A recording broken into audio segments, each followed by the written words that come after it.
រឿងសម្លកកូរមួយបើថាអ្នកខ្ជិលគឺដឹងតែធ្វើអត់បានហូបឆ្ងាញ់តែម្ដងបងប្អូនព្រោះថាសម្លកកូរគឺត្រូវការប្រើបន្លែច្រើនមុខមែនទែនហើយបន្លែច្រើនមុខហ្នឹងមិនមែនចេះតែដាក់ទេទាល់តែបន្លែហ្នឹងវាត្រូវជាមួយនឹងសម្លកកូរហ្នឹងទើបស្លទៅឆ្ងាញ់មានរសជាតិឆ្ងាញ់ហើយវារូបរាងទំនងទៀតចឹងបងប្អូនហើយបើស្លដាក់តែសាច់សុទ្ធមិនលាយត្រីមិនលាយអីក៏ឆ្ងាញ់តែទាល់តែលាយសាច់មាន់តិចទៅសាច់ជ្រូក3ជាន់តិចទៅឬមួយក៏ត្រីម្ដែងតិចមកអាហ្នឹងបានវាឆ្ងាញ់ចឹងណាពុកម៉ែបងប្អូនហើយបើមានចំណុះខ្លាញ់តិចទៀតរឹតតែឆ្ងាញ់អាហ្នឹងចំពោះសម្លកកូរខ្មែរយើងចាជំរាបសួរពុកម៉ែបងប្អូនទាំងអស់គ្នានិងសួស្តីបងប្អូនទាំងមួយថ្ងៃនេះខ្ញុំមករៀបរាប់ដំណើរដើមតងនៃសម្លកកូររបស់ម៉ែខ្ញុំជាមួយនឹងខ្ញុំបងប្អូននិយាយពីថាព្រឹកឡើងដើររកបន្លែតាំងពីម៉ោង6កន្លះព្រឹករហូតដល់ម៉ោង9កន្លះបានចាប់ផ្ដើមបានដាក់ស្លបងប្អូនហើយបន្លែដែលខ្ញុំរកហ្នឹងគឺមានបន្លែផ្ទីបងប្អូនអាផ្ទីហ្នឹងខ្វះអត់បានទេហើយស្លឹកបាសហ្នឹងក៏ខ្វះមិនបានដែរហើយបន្លែនៅក្នុងសួនបន្លែម៉ែខ្ញុំមានជាច្រើនទៀតឥឡូវនេះខ្ញុំដើរបេះបន្លែក្រោយគៀនផ្ទះសិនបងប្អូនមានដូចជាស្លឹកម្រុំស្លឹកបាសផ្ទីអាហ្នឹងខ្ញុំបេះនៅក្រោយផ្ទះបងប្អូនហើយនិយាយពីថាស្លឹកម្រុំនេះឆ្ងាញ់ណាបងប្អូន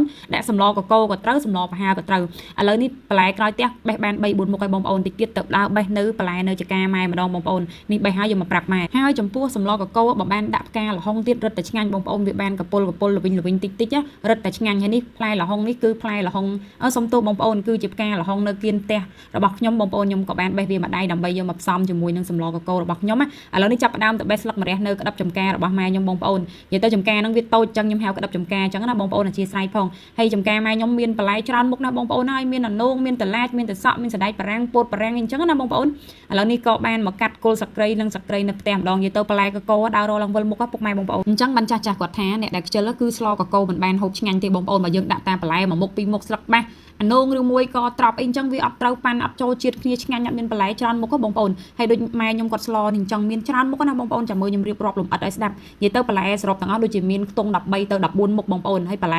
គឺសិតតែដើររកបេះគៀនផ្ទះនៅឬមួយក៏ចំការទាំងអស់បងប្អូននិយាយទៅទិញតែសាច់ជ្រូកគេក្រៅពីហ្នឹងគឺរបស់របរខ្លួនឯងទាំងអស់បងប្អូនបន្លែដូចជាមាន់ស្រែអីក៏ផុសខ្លួនឯងដែរបន្លែមានដូចជាបងប្អូនចាំស្ដាប់និយាយទៅមាន13 14មុខដែរខ្ញុំស្លនេះហើយបើមាន2មុខដាក់ថែមទៀតក៏រឹតតែឆ្ងាញ់ដែរសំខាន់ឲ្យតែដាក់ត្រូវជាមួយនឹងសម្លកូរអញ្ចឹងណាបងប្អូនឥឡូវនេះខ្ញុំចាប់ផ្ដើមរកបន្លែបានគ្រប់មុខអស់ហើយបងប្អូនហើយបន្លែដែលខ្ញុំរកបានគ្រប់មុខហ្នឹងគឺខ្ញុំយកមកលាងទឹកមានដូចជាផ្លែននោងមួយផ្លែស្លឹកបាសផ្ទីស្លឹកម្រុំស្លឹកម្រះស្លឹកល្វីងដែលខ្ញុំប្រាប់វីដេអូមុននោះបងប្អូនចាំអត់អាស្លឹកល្វីងគេហៅស្លឹកប្រមាត់ដីនោះខ្ញុំនិយាយចង់ទៅជាប់មាត់ឯបងប្អូនអាហ្នឹងគេហៅដើមប្រមាត់ដីបងប្អូនមិនមែនហៅស្លឹកទេដើមប្រមាត់ដីនោះវាតូចវាដុះនៅក្រាបដីខែយើងច្រូតហើយអញ្ចឹងវាសវោបងប្អូនណាដើមប្រមាត់ដីល្វីងយកមកដាក់សម្លកកូរសម្លប្រហើរឆ្ងាញ់ណាបងប្អូនល្វីងដូចស្លឹកម្រះអញ្ចឹងប៉ុន្តែវាអត់ល្វីងខ្លាំងដូចស្លឹកម្រះអត់កពុលដូចស្លឹកម្រះទេប៉ុន្តែបើនិយាយពីឆ្ងាញ់សម្លកកូរមួយបែបម្នាក់នៃស្លឹកម្រះនឹងជាមួយនឹងអាស្លឹកប្រមាត់ដីនឹងអញ្ចឹងណាបងប្អូនអញ្ចឹងបន្លែ13 14មុខហ្នឹងខ្ញុំសូមរៀបរាប់ម្ដងទៀតបងប្អូនមិននិយាយទៅចេះតែច្រំដែលបងប្អូនមានដូចជាស្លឹកប្រមាត់ដីចាស្លឹកផ្ទីស្លឹកបាសស្លឹកម្រុំស្លឹកម្រះ5មុខណាបងប្អូនមានដូចជាល្ពៅល្ហុងននោងត្រប់ជ្រួយត្រប់វែងសណ្ដែកគួរផ្កាល្ហុងផ្កានោងតងល្ពៅបងប្អូននិយាយទៅ13 14មុខចូល15មុខហើយបងប្អូននិយាយទៅគ្រាន់តែស្លឹកបៃតងហ្នឹងជិត10មុខហើយនៅល្ពៅអានោងន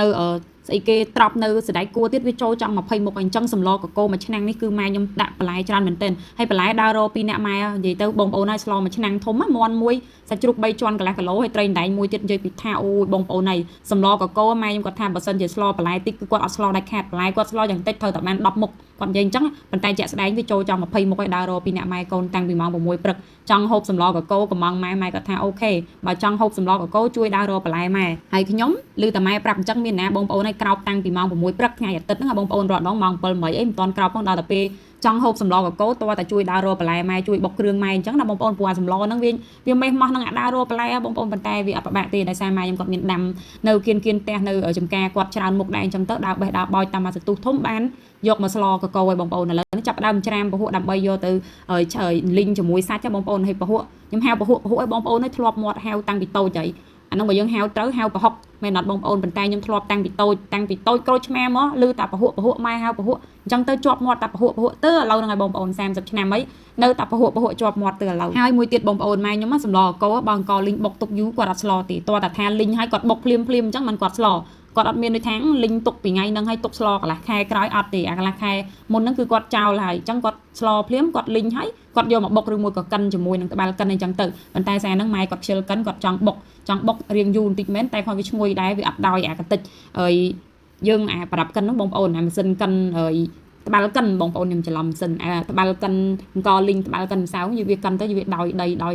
គ្រូហិញចឹងណាដោយស៊ីម៉ងដល់ពេលយើងយកមកបុកជាមួយត្បាល់ឈើវាអត់អីទេឥឡូវនេះម៉ែខ្ញុំចាប់ដើមកោវិតដាក់គ្រឿងក្រូវដាក់បន្លែដាក់ទឹកចិត្តឆ្អិនហើយបងប្អូនអានេះយើងដាក់បន្លែណាដែលរឹងយើងដាក់ហើយអូផ្លេចបងប្អូនហើយបន្លែមកមុខខ្ញុំផ្លេចនិយាយណាចិត្ត20មុខផ្លេចតែមកមុខហ្នឹងឯងខ្ញុំផ្លេចនិយាយបងប្អូនហើយនៅបន្លែច្រើនទៀតដែលយើងត្រូវអាចដាក់សឡកកោដូចជាត្រប់ពុតញងត្រប់អីចឹងប៉ុន្តែខ្ញុំអត់មានគឺអត់បានដាក់អីរដងមានដាក់ប៉ុន្តែសារហ្នឹងរកអត់បានគឺអត់បានដាក់ទេអញ្ចឹងបងប្អូនបន្លែដែលខ្ញុំផ្លេចមួយមុខទៀតនោះបងប្អូននោះសនោះនៅខាងលើហ្នឹងនៅចិត្តឡាញ់វែកខ្ញុំដួសហ្នឹងអាហ្នឹងគឺខ្នោខ្ចីបងប្អូននិយាយពីថាដាក់សឡកកោមកទុនផ្អែមឆ្ងាញ់មែនតើបងប្អូនហើយសឡកកោមុនហ្នឹងម៉ែខ្ញុំក៏ដាក់ចេកខ្ចីចេកចាស់ហើយនោះសាប់ដាក់មករៀងចត់ឆ្ងាញ់ដល់សារហ្នឹងផ្លេចចេកហើយនឹងផ្លេចត្រប់ពុតញងបងប្អូន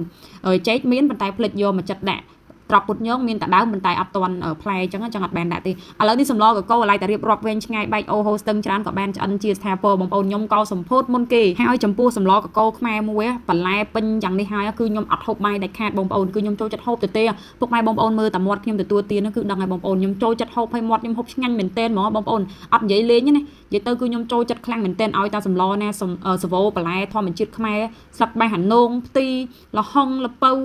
ត្រប់អីហ្នឹងគឺខ្ញុំចូលចិត្តណាស់ឲ្យតែបន្លែខ្មែរបងប្អូនខ្ញុំស្រង់យកតកាបន្លែហូបមានសណ្តែកគួរមានអីនោះនិយាយពីថាដាក់ចូលក្នុងមាត់មកជាតិមួយម៉ាត់មកឆ្ងាញ់មែនទែនហ្មងពុកម៉ែបងប្អូនអ្នកដែលចូលចិត្តសម្លខ្មែរបន្លែខ្មែរដូចជានាងខ្ញុំទៅយល់អារម្មណ៍មួយនឹងថាចូលចិត្តហូបហើយចង់តែធ្វើហូបអញ្ចឹងណាហើយធ្វើហូបញឹកមែនទែនសម្លកកោម៉ែខ្ញុំអាទិត្យសង្កត់ស្ល2ដងពួកអដឹងខ្ញុំចូលចិត្តនោះបងប្អូនហើយខ្ញុំមកសម្លកកោចូលចិត្តដាក់អាសាច់មាន់ស្រែហ្នឹងជាមួយនឹងថេងដែងអូនិយាយពីថាខ្ញុំចូលចិត្តមហាសែនចូលចិត្តឆ្ងាញ់ណាស់បងប្អូនអត់និយាយលេងទេពេលកំពុងហូបហ្នឹងអត់មានហូបជាមួយបាយទេគឺហូបសម្លកកោទៅទេស្រង់តកាបន្លែហូបទេអស់ឡើង2ចានណាបងប្អូនចានគីឡូហ្នឹងដួសឡើង2ដងហ្មងពុកម៉ែបងប្អូនក្តៅហត់មកនិយាយពីឆ្ងាញ់ឈ្ងុយអង្គលីងផងឈ្ងុយបន្លែផងហើយបន្លែដាក់មកពេញមាត់ហូបអត់មានញញើទេបងប្អូនដោយសារបន្លែដាំខ្លួនឯងគឺហូបល្អមែនទែនបងប្អូនហើយដាក់មួយម៉ាត់មកនិយាយពីឆ្ងាញ់ហ្មងឈ្ងុយទៀតបន្លែដាំខ្លួនឯងអញ្ចឹងវីដេអូរបស់ខ្ញុំគឺមានតែប៉ុណ្្នឹងទេអំពីដំណើរការនៃស្លកកោរបស់ម៉ែខ្ញុំបងប្អូនគឺមានតែប៉ុណ្្នឹងទេហើយអរគុណច្រើនដល់ពុកម៉ែបងប្អូនទាំងអស់គ្នាសម្រាប់ការតាមដានវីដេអូរបស់នាងខ្ញុំតាំងពីដើមរហូតដល់ចប់សូមជូនពរឲ្យពុកម៉ែបងប្អូនទាំងអស់គ្នាមានសុខភាពល្អនិងសំណាងល្អទាំងអស់គ្នាជម្រាបលា